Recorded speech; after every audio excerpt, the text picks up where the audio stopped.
Hi there, welcome back to Module 4 of EDD 811, Assessment and Data-Driven Decision Making.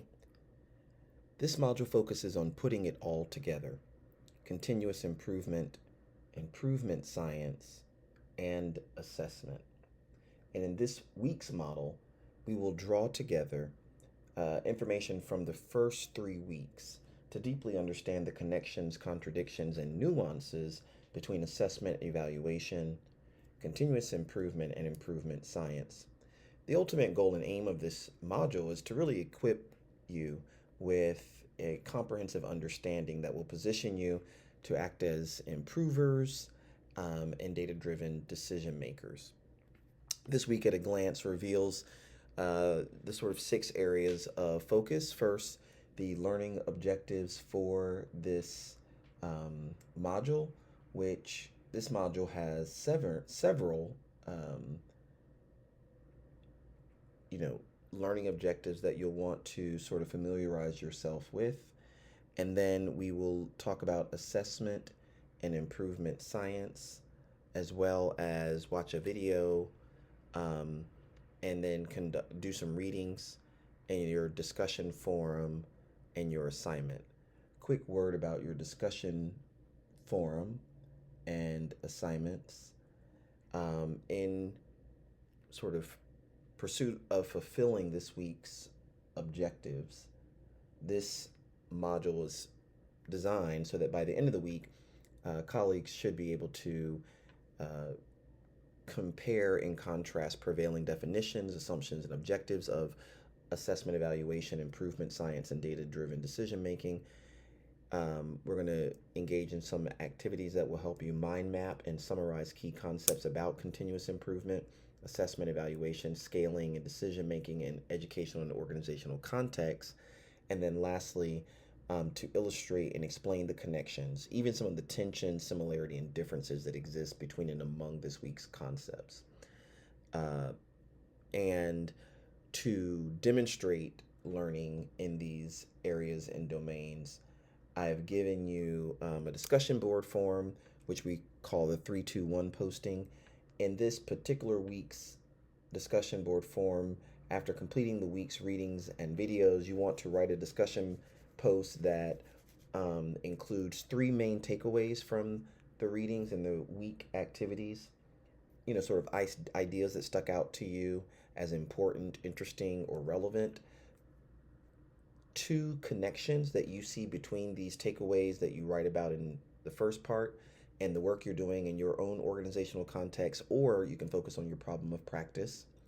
And then 1 question from the content that you have. And this could be a intellectual curiosity, something you want to know more about, or a question for your colleagues or the instructor. So 321, 3 main takeaways, 2 connections, and 1 question. And then the assignment for this week is pretty creative and allows you to draw on what I call the right side of your brain, a hemisphere known for creativity and innovation, to really think about how do you bring all of these pieces: assessment, evaluation, improvement science, and data-driven decision making together in a way that's useful. So the first thing you'll do is to create or draw an image reflecting the core components of the Plan, Do, Study, Act PDSA cycle.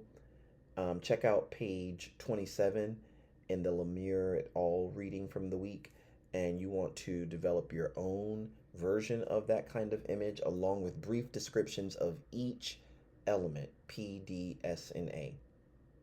And then number 2, you want to create a separate or draw a separate image that best reflects how and to what extent these 4 fit together: assessment, evaluation, improvement science, and data driven decision making. This is in your own sort of mind, your own words.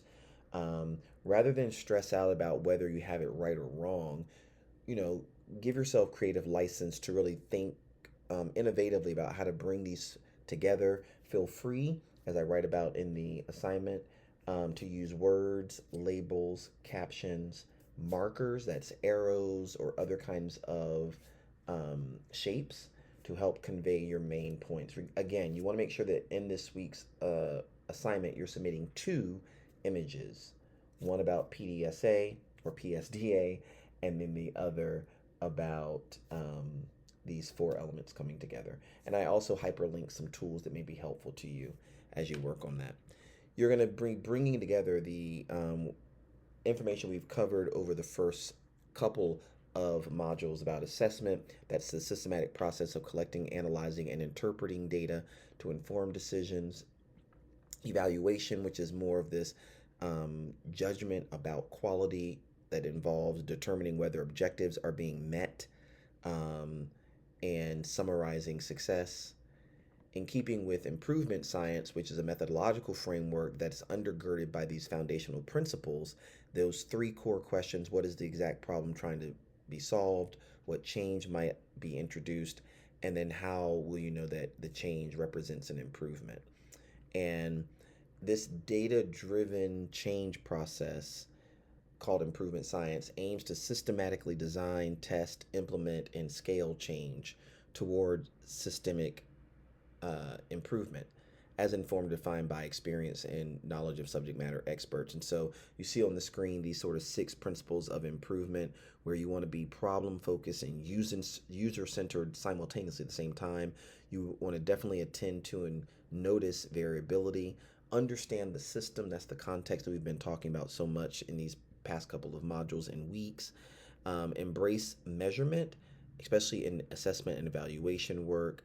And then we learn through disciplined inquiry as we collect data and information and learn more. We implement it and use it in ways that will help us scale our solutions.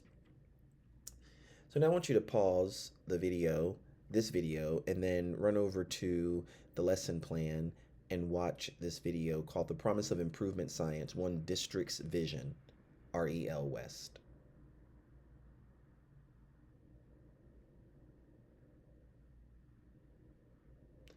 Welcome back. So I'm hoping that as you round out the week, you're thinking about some of the reading. In this week's reading, there's a quote: another fruitful way of understanding improvement science is really to examine the principles and the operational framework that structure and support the practical application of improvement science. So this is where Lemire et al.'s take us back to Perla's 7 propositions that we revisited last week, or visited last week. We spent quite a bit of time this week talking about plan, do, study, and act cycles, building upon what we did last week with operational definitions in a way that I think helps us understand that as we think about planning, we're looking at the notion of being objective and paying attention to questions and predictions and having a plan to carry out the cycle, a plan that really answers the question who, what, where, and when. And then we move into doing, that is implementing the plan, documenting any problems and unexpected observations along the way, and starting to really begin to analyze data. That as we do this, we move into the study, which is completing the analysis of data, comparing our data to any predictions or expectations we've had, and then summarize what was learned from that process. And then we sort of transition into act, where we pay attention to what changes are to be made, and then we watch and monitor the impact of those changes so that we can then move back into the cycle of plan, do, study, and act. Remember, again, this week you have a discussion board form that's going to take you through the 3-2-1, 3 takeaways, 2 connections, 1 question. I encourage the use of bullets to help organize your thought there, and be sure to respond to your colleagues.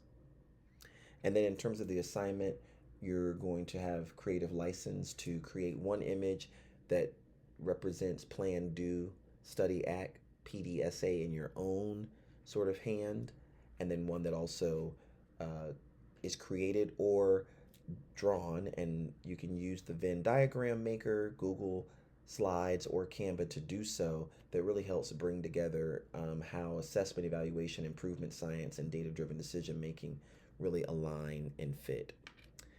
If you have any questions, feel free to check out Module 4, revisit the readings, check out the YouTube video, review and study the textbook, and when all else fails, reach out to your instructor. All right, enjoy the Module 4. Take care.